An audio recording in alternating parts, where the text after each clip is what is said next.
What would you do if everyone told you your biggest dream was impossible? If the world said you couldn't achieve something because of how you were born? What if I told you that sometimes our greatest limitations become our most powerful strengths? This is the story of Isabella Rodriguez, a girl who couldn't see the stage but danced her way into America's heart, proving that vision comes from within. Isabella Rodriguez was born on a crisp October morning in San Antonio, Texas, 3 weeks premature and fighting for her life. The doctors warned her parents, Maria and Carlos, about potential complications from her early arrival, but nothing could have prepared them for what they discovered 6 months later. "Mrs. Rodriguez," Dr. Patricia Williams said gently, holding Isabella's tiny hands as the baby stared blankly toward the ceiling. "I need you to understand that Isabella has a condition called Leber congenital amaurosis. She was born with severe visual impairment that will likely progress to complete blindness." Maria felt the world crumble around her. Carlos gripped her hand as tears streamed down both their faces.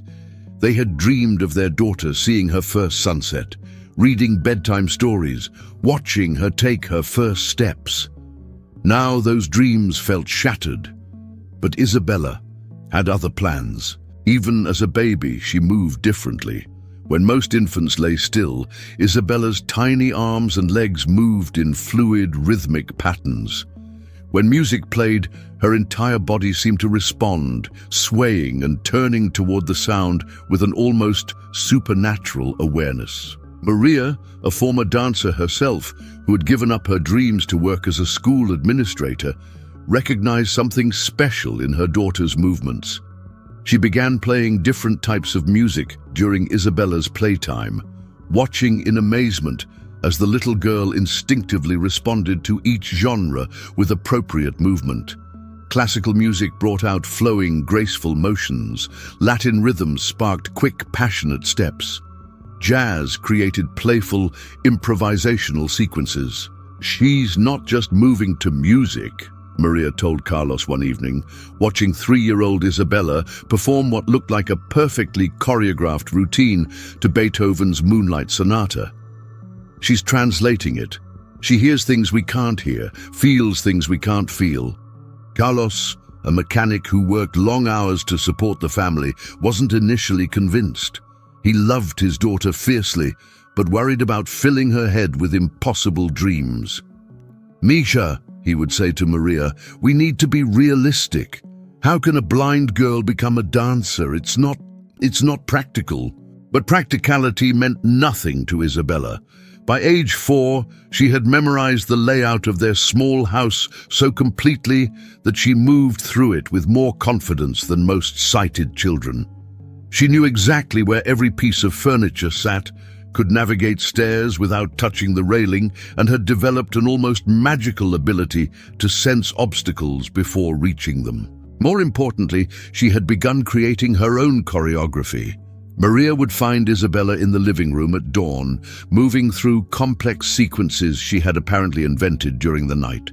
The routines were becoming increasingly sophisticated, incorporating jumps, spins, and arm movements that showed remarkable technical understanding for someone who had never seen professional ballet. Despite Carlos's concerns about money and Isabella's obvious challenges, Maria enrolled her daughter in Miss Catherine's School of Dance, the most prestigious ballet academy in San Antonio. The tuition consumed nearly a quarter of their modest income, but Maria was convinced it was necessary. Miss Catherine Pemberton, a former principal dancer with the Houston Ballet who had opened her school after a career-ending injury, was skeptical when Maria called to inquire about classes for Isabella. "Mrs. Rodriguez, I appreciate your daughter's interest in dance, but ballet requires precise spatial awareness, the ability to mirror movements, coordination with other dancers. I'm not sure how a blind child could—" "Just meet her," Maria interrupted, something she had never done before in her naturally deferential way. "Give her one chance. If she can't do it, we'll leave and never bother you again." The audition was scheduled for a Tuesday afternoon in September. Isabella, now 5 years old, wore a simple black leotard and pink tights that Maria had sewn herself.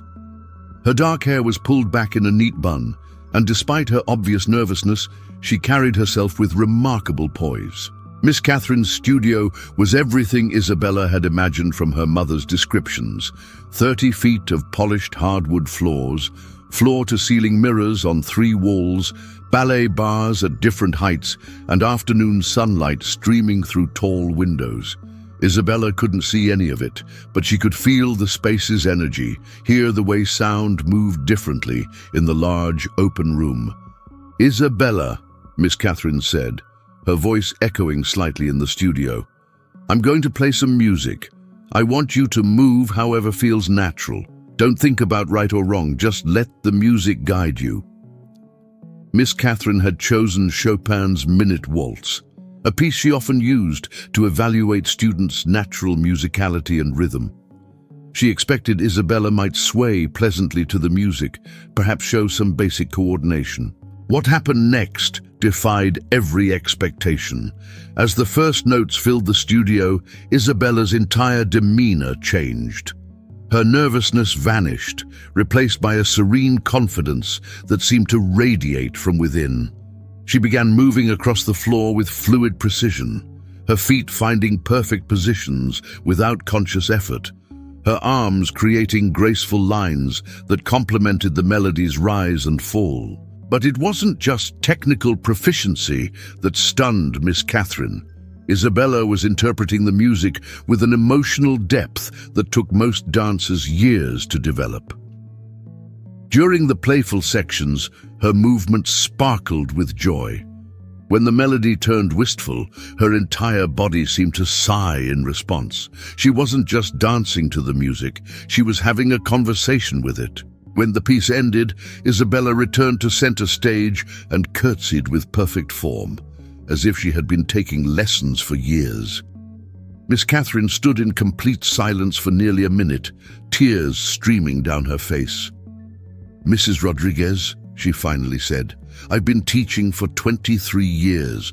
I've worked with students who went on to dance with American Ballet Theatre, New York City Ballet, companies around the world. I have never, in all that time, seen natural ability like this."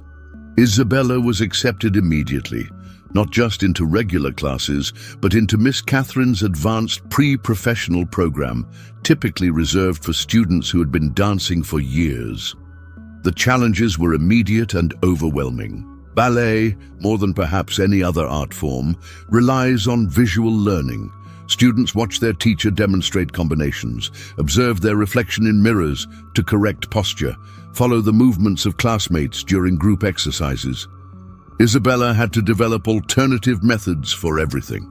Miss Catherine worked with Maria to create a system of verbal cues and physical guidance. Instead of saying, "Watch how I move my arms," she would describe the exact angles and positions. Right arm curves overhead like you're holding a beach ball. Left arm extends to second position parallel to the floor, fingers soft like you're touching water. Isabella's classmates, initially curious about the blind girl in their midst, quickly became protective allies. 7-year-old Emma Morrison appointed herself Isabella's unofficial guide, describing everything Isabella couldn't see. The teacher's facial expressions, the way sunlight moved across the studio during afternoon classes, the colors of other students' leotards. "Isabella," Emma would whisper during water breaks, "Miss Catherine is doing her happy face. That means you did the combination perfectly." But the real breakthrough came during Isabella's first recital. After 6 months of intensive training, Miss Catherine's students were preparing for their annual spring performance. Isabella had been learning a simple solo routine to Pachelbel's Canon in D, a piece chosen specifically for its clear, repetitive structure that would help her navigate the choreography. The week before the performance, Isabella seemed anxious in a way her parents had never seen. She practiced obsessively at home, running through the routine dozens of times each day. She wasn't sleeping well and had begun asking detailed questions about the theater where they would perform. "Mama," she said the night before the recital, "what if I get lost on stage? What if I can't find my starting position? What if everyone sees that I'm different?" Maria knelt beside her daughter's bed, taking Isabella's small hands in her own. "Mija, you've been dancing on stages your whole life. Every time you dance in our living room, that's your stage. Every time you move to music, you're performing. The only difference tomorrow is that more people will get to see the beautiful stories you tell." The Majestic Theater in downtown San Antonio had been built in 1929, a grand venue with 2,400 red velvet seats, ornate ceiling details, and a stage that had hosted everyone from touring Broadway shows to local high school graduations. For the dance recital, the theater felt enormous and intimidating, even to students who had performed there before. Isabella arrived 2 hours early for dress rehearsal, wanting extra time to familiarize herself with the space. Miss Catherine walked her through every inch of the stage, describing the dimensions, the location of the wings, the feeling of the wooden floor beneath her feet. "The stage is 40 feet wide and 30 feet deep," Miss Catherine explained, guiding Isabella's hands along the edges. "Your routine starts center stage here. The piano will be in the orchestra pit, directly in front of you. The audience seating begins about 15 feet from the front edge of the stage." Isabella nodded, memorizing every detail. She walked through her routine in slow motion, counting steps, measuring distances, creating a mental map of her performance space. When the curtain rose that evening, 2,400 people sat in expectant silence. Most were parents and family members, there to support their young dancers. Few expected to witness anything extraordinary. Isabella stood center stage in a flowing white costume Maria had spent weeks sewing, her dark hair crowned with tiny white flowers. At 8 years old, she looked impossibly small against the vast stage, but there was something in her posture that commanded attention. The opening notes of Pachelbel's canon began to fill the theater. What happened next would become legendary in San Antonio's dance community. Isabella didn't just perform her choreographed routine. She transcended it. Every movement seemed to flow directly from the music itself, as if she were channeling the composer's intentions through her body. Her turns were perfectly controlled, her jumps light and effortless, her arms creating lines that seemed to paint emotions in the air. But it was her facial expression that moved the audience to tears. Isabella danced with a joy so pure, so uninhibited, that everyone watching felt they were witnessing something sacred. She wasn't performing for the audience. She was sharing a deeply personal conversation with the music and allowing everyone else to eavesdrop on that beautiful dialogue. When the final note faded, the theater erupted. 2,400 people rose to their feet in thunderous applause that lasted over 5 minutes. Many were crying openly, including hardened theater veterans who thought they had seen everything. Isabella curtsied deeply, then did something no one expected. She blew kisses toward the audience, not randomly, but with precision, as if she could sense exactly where the most enthusiastic applause was coming from. A local arts reporter, covering what she expected to be a routine children's recital, filed a story that would change Isabella's life. Last night at the Majestic Theater, an 8-year-old girl named Isabella Rodriguez proved that true artistry transcends physical limitations, dancing with a grace and emotional depth that would be remarkable in a performer twice her age. This young woman reminded us all why we fell in love with dance in the first place. The story was picked up by regional papers, then national dance magazines.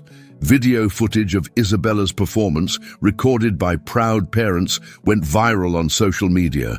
Suddenly, everyone wanted to know about the blind girl from San Antonio who danced like an angel. The attention brought opportunities Isabella's family never could have imagined.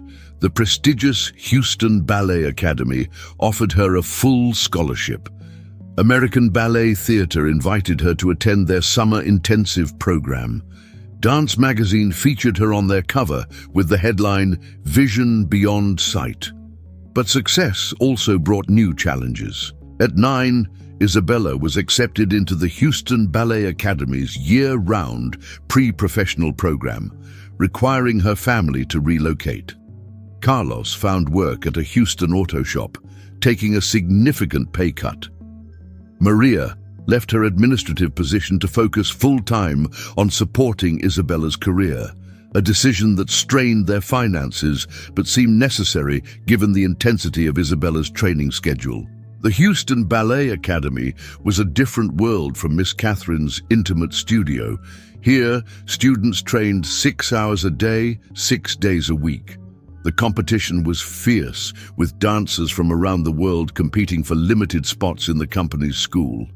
Many students had been training since age 3, came from wealthy families who could afford private coaches and international workshops, and possessed the kind of technical perfection that came from years of intensive instruction. Isabella's classmates were initially supportive, impressed by her viral fame and curious about her unique approach to dance. But as months passed and Isabella continued to excel, receiving principal roles and special attention from instructors, some relationships became strained. "It's not fair," Isabella overheard 12-year-old Sofia Martinez telling a group of students during lunch break. "She gets all the solos because the teachers feel sorry for her. If we were blind, we'd get special treatment too."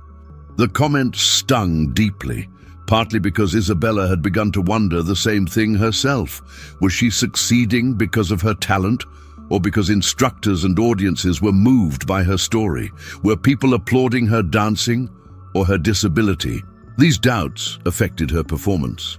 For the first time since beginning dance, Isabella started second-guessing her movements, becoming self-conscious about her blindness rather than seeing it as simply another aspect of who she was. Her routines, once flowing and instinctive, became calculated and careful. Miss Elena Vasquez, the Academy's director and former principal dancer with the Royal Ballet, recognized the problem immediately. "Isabella," she said after a particularly tentative class performance, "you're dancing like someone who can see but chooses not to look. That's not who you are." They talked for hours that afternoon, sitting in the empty studio as late afternoon sunlight streamed through tall windows.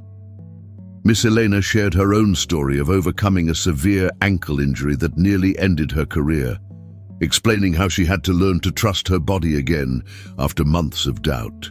"Your blindness isn't a limitation you've overcome," Miss Elena said. "It's the source of your greatest strength as a dancer. You hear music differently than anyone else. You feel rhythm in ways that sighted dancers spend years trying to learn. You move from pure instinct, without the self-consciousness that ruins so many potentially great performers. But what if they're right? What if I only get opportunities because people feel sorry for me?" Miss Eleanor was quiet for a long moment.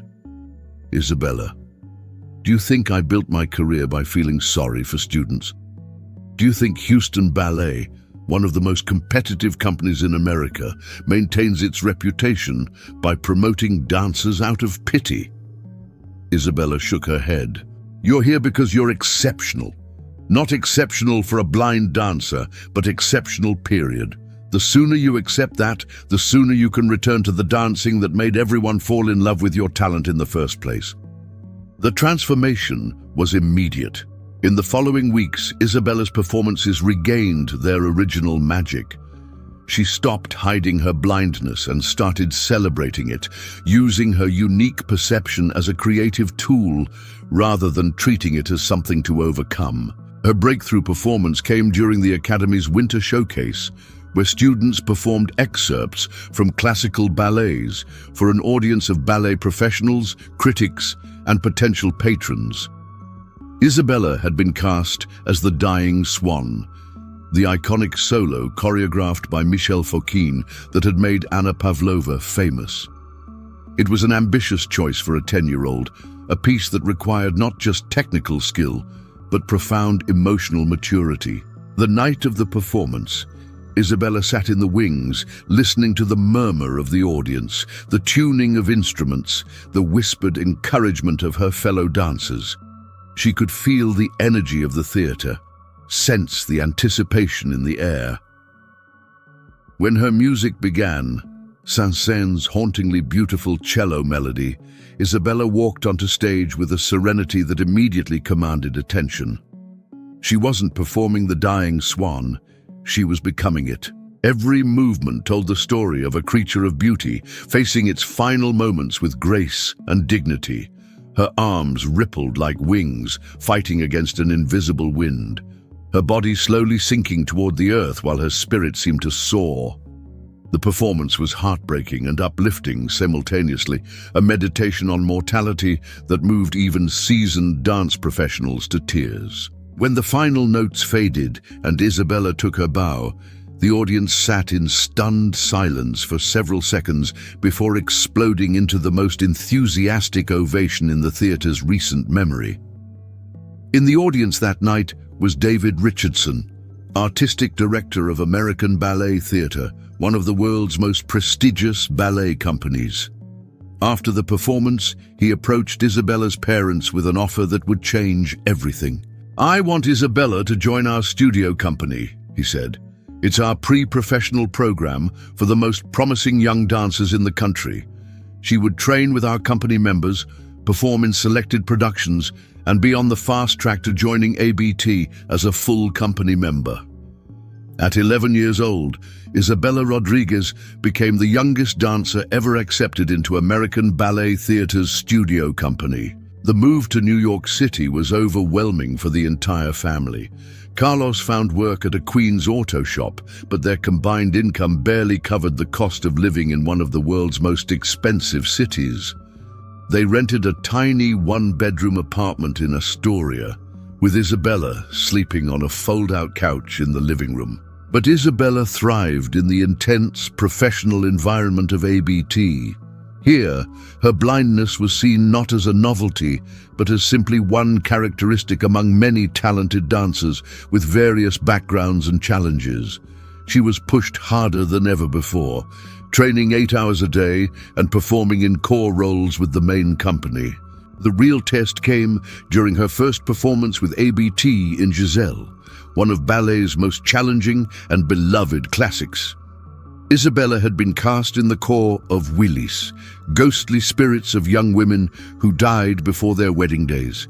It was a small role, but one that required perfect synchronization with dozens of other dancers moving in complex formations across a darkened stage. Many wondered how a blind dancer could possibly navigate the intricate group choreography, moving in formation with performers she couldn't see, responding to visual cues she couldn't receive. Isabella's solution was revolutionary. Working with the company's ballet masters, she developed a system of audio cues and tactile awareness that allowed her to sense the movement of dancers around her. She learned to feel the vibrations of footsteps through the stage floor, to interpret the sound of breathing and rustling costumes, to use her peripheral awareness to stay in perfect formation. The performance was flawless. Critics noted that the core moved with unusual unity that night, as if Isabella's heightened awareness had somehow elevated the entire group's performance. Over the next 3 years, Isabella's roles grew larger and more challenging. She performed Swanilda in Coppelia, Kitri in Don Quixote, and eventually the title role in Giselle, the same ballet where she had once danced as a nameless spirit in the core. Her Giselle was hailed as one of the most moving interpretations in recent memory. Critics wrote about her ability to convey the character's journey from innocent village girl to betrayed lover to otherworldly spirit, with a depth that seemed impossible for such a young performer. But Isabella's greatest triumph came on her 18th birthday, when she was promoted to principal dancer with American Ballet Theatre, becoming the youngest principal in the company's history and the first blind dancer to achieve that rank with a major ballet company. The announcement made international headlines. Isabella appeared on morning shows, was featured in documentaries, and became a spokesperson for organizations supporting people with disabilities. But she never lost sight of what mattered most, the dancing itself. Her signature role became Aurora in The Sleeping Beauty, a performance that showcased everything that made Isabella special as a dancer. The famous Rose Adagio, where Aurora must balance on one leg while four suitors pass her between them, required absolute trust and perfect timing. Isabella performed it with a fearless grace that left audiences breathless. "When I dance Aurora," Isabella explained in a televised interview, "I'm not thinking about being blind or being different. I'm thinking about this princess who sleeps for 100 years and wakes up to find her whole world changed." In some ways, that's what dancing has been for me, a way of sleeping and dreaming and waking up in a completely different life. But Isabella's story was far from over. At 21, she faced her biggest challenge yet, when she suffered a severe ankle injury that threatened to end her career. The injury occurred during a performance of Swan Lake, as she was executing a series of difficult turns in the final act. The months that followed were the darkest of Isabella's life. Surgery, physical therapy, and weeks of uncertainty about whether she would ever dance again. For someone whose entire identity was built around movement and music, the forced stillness was torture. During her recovery, Isabella began working with young dancers, teaching classes at the ABT school and guest coaching at dance academies around the country. She discovered that she loved teaching, loved helping other young performers find their own unique voices as artists. When she finally returned to the stage after 8 months of rehabilitation, Isabella had grown as both a dancer and a person. Her performances gained new layers of meaning, informed by her experience of loss and recovery. She danced with a vulnerability and strength that came from truly understanding what it meant to have something precious almost taken away. The culmination of Isabella's career came when she was chosen to create a new ballet specifically designed around her unique abilities and perspective. Visions, choreographed by renowned contemporary artist Crystal Pite, was a revolutionary work that explored themes of perception, reality, and the different ways humans experience beauty. The ballet featured Isabella as a blind seer who could perceive truths hidden from others, surrounded by sighted characters who were metaphorically blind to important realities. The choreography incorporated Isabella's heightened audio perception, with moments where the stage went completely dark and the audience had to experience the performance through sound and movement alone. Visions premiered at Lincoln Center to unanimous critical acclaim and standing ovations that lasted nearly 15 minutes. The New York Times called it a masterpiece that redefines what ballet can be and do, while the Washington Post wrote, "Isabella Rodriguez has not simply overcome her blindness to become a great dancer. She has used her unique perception to expand the very definition of dance itself." Today, at 28, Isabella continues to perform as ABT's principal dancer, while also serving as the company's first director of inclusive arts, developing programs to make ballet more accessible to dancers with disabilities. She has established the Isabella Rodriguez Foundation, which provides scholarships and training opportunities for young dancers who might not otherwise have access to high-level instruction. But perhaps her greatest achievement is less tangible. Isabella has changed how the world thinks about disability and art. She has proven that limitations often contain hidden strengths, that different ways of experiencing the world can lead to extraordinary beauty, and that true artistry comes from the heart, not the eyes. Every night before a performance, Isabella still follows the same ritual she began as a 5-year-old in Miss Catherine's studio. She stands center stage in the empty theater, listening to the silence, feeling the space around her, and connecting with the music that will soon fill the air. "People always ask me what it's like to dance without seeing," she said in a recent interview, "but I think they're asking the wrong question. The real question is, what do you see when you close your eyes and let the music take over? Because that's where all the best dancing begins, in that place beyond sight, beyond thought, where movement and music become one. In her dressing room at Lincoln Center, Isabella keeps a photo that her mother took on the day of her first recital at the Majestic Theater in San Antonio. In the picture, 8-year-old Isabella stands center stage in her white costume, arms extended, face lifted toward the lights she couldn't see, but somehow felt warming her face. The photo reminds her that she has been exactly where she belongs from the very beginning, not in spite of her blindness, but because of the unique way it allows her to experience music, movement, and the magic that happens when art transcends all limitations. Isabella's story continues every night she takes the stage, every time she teaches a young dancer to trust their instincts, every moment she proves that the most beautiful visions come from within. She dances now as she always has, guided by music, by heart, by the certainty that some things are meant to be seen not with the eyes, but with the soul. And in that dancing, she has found not just her own dreams, but a way to help others discover that their perceived limitations might actually be their greatest gifts, waiting to be unwrapped and shared with a world hungry for new forms of beauty. If Isabella's story inspired you, if you believe that dreams are stronger than obstacles, subscribe to our channel for more incredible stories of people who refuse to let circumstances define their limits. Because sometimes, the most extraordinary journeys begin with someone being told that something is impossible, like our video, and see you tomorrow.